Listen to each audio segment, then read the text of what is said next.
Ya, selamat datang. Hari ini saya mau berbagi ilmu gaib untuk menyeimbangkan arus MOSFET masing-masing arus MOSFET supaya bisa menghandle daya yang besar dengan sangat efektif. Jadi tidak perlu MOSFET yang banyak, cukup 32 MOSFET bisa menghandle sampai dengan 10.000 watt. Itu apa rahasianya? Rahasianya ada di jalur PCB.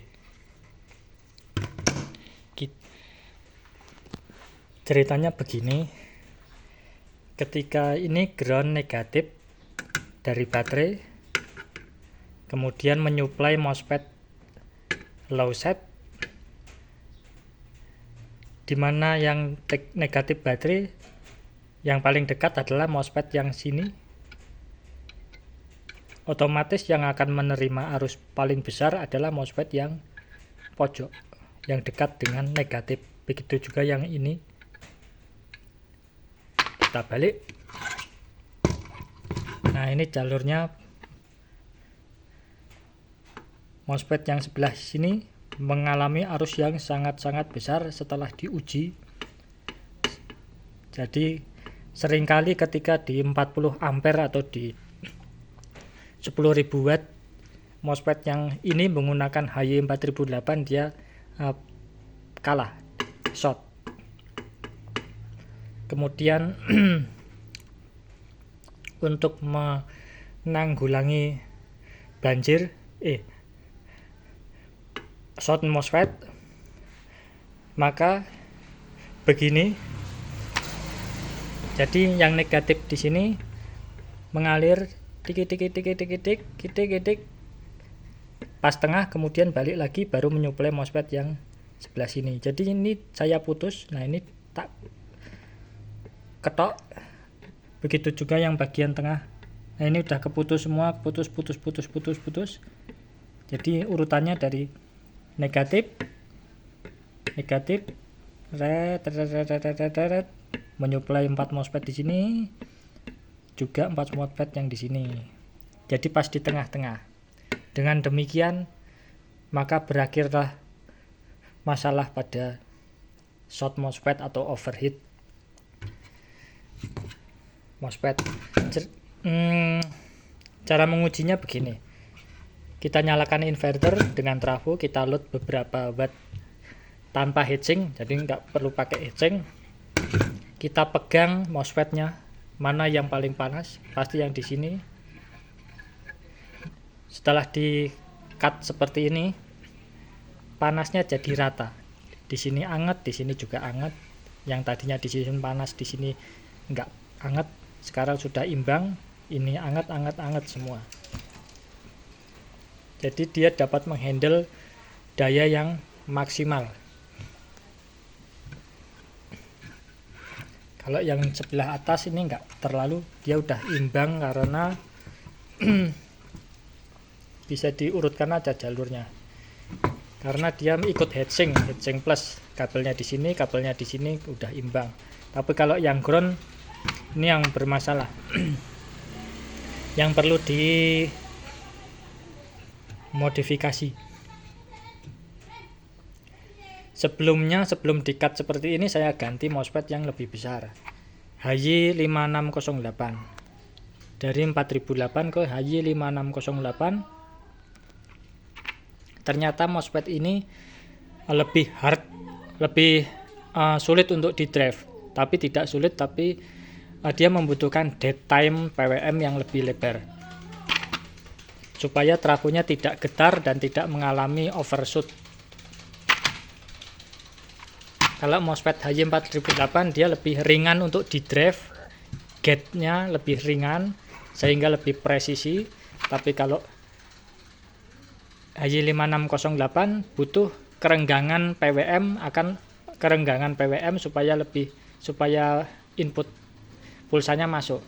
Kalau ini lebih rapat, PWM-nya lebih rapat, dia beroperasi dengan baik. Tapi kalau HY5608 dia lebih membutuhkan kerenggangan antara on dan off. Itu ada jeda dead time yang lebih lebar supaya tidak terjadi tabrakan sinyal. Trafonya pun tidak getar. itu ada di EGS 002, ada menu detem, itu bisa dinaikkan. Kalau masih getar ya berarti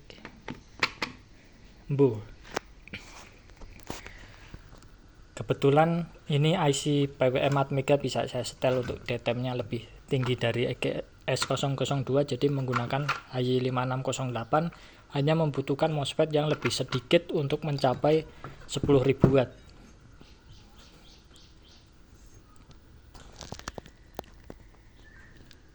Ini HY4008, ini udah diganti HY5608. Di trafo lebih getar, kemudian dead timingnya saya lebarkan, trafo lebih senyap, udah senyap, dia lebih aman untuk beban-beban kejut sampai dengan 15.000 watt. Jadi intinya untuk menyeimbangkan arus MOSFET itu seperti kita merangkai sel baterai untuk menyeimbangkan pemakaian setiap selnya rata atau tidak. Misalkan ini satu sel baterai, ada kita paralel, terus di sini kutub positif baterai, dan di sini kutub negatif baterai, di sini kutub positif baterai, di sini negatif baterai paralel. Kemudian mana yang kita ambil untuk kabel output? Tidak di sini dengan di sini. Kalau di sini dengan di sini, nanti yang ini arusnya jadi kecil, yang paling tersiksa yang ini. Jadi kita seimbangkan di sini plus, kemudian negatifnya yang di sini. Nah, dengan demikian setiap sel baterai mengalami arus yang sama ketika meload beban. Begitu untuk ringkasnya. Di sini dengan di sini.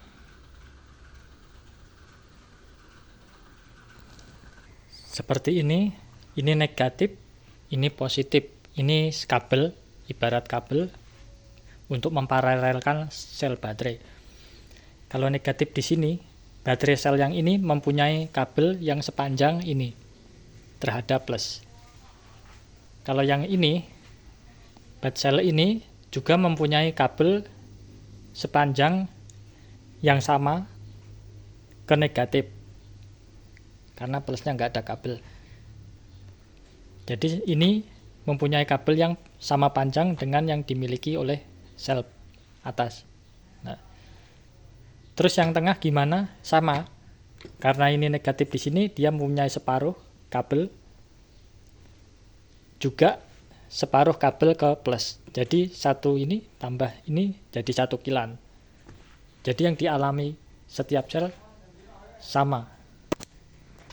Kabelnya panjang sama sehingga balance, imbang arus setiap selnya. Begitu juga nanti untuk menyambung kabel ke trafo. Jadi ini nanti heatsink naik, nah, kita pakai ini. Jadi trafonya ada di pojok. Nah, di sini untuk output ke trafo, di pojok output ke trafo. Kenapa nggak di tengah atau di sini? Kalau di sini MOSFET yang ini dengan yang ini mempunyai panjang kabel yang berbeda.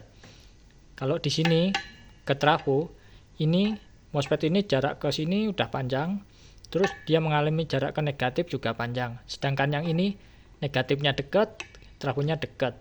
Pasti yang panas ini. Jadi untuk menyeimbangkan kita tarik trafonya ke sini, tes. Jarak MOSFET ini ke trafo sekian.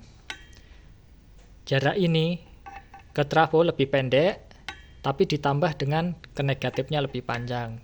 Jadi sama jaraknya kalau diukur total. Begitu juga yang sebelah sini. Terus untuk plusnya sama. Kabelnya di sini, kabelnya di sini. Karena tengahnya menuju MOSFET bawah. Oh iya, malah jeda. Tapi tidak terlalu ini. Tidak terlalu imbang, udah imbang yang atas kalau diukur. Kita fokus yang negatif aja karena kendalanya yang di negatif. Oke, sudah terselesaikan. Kita load lagi di 10.000 watt.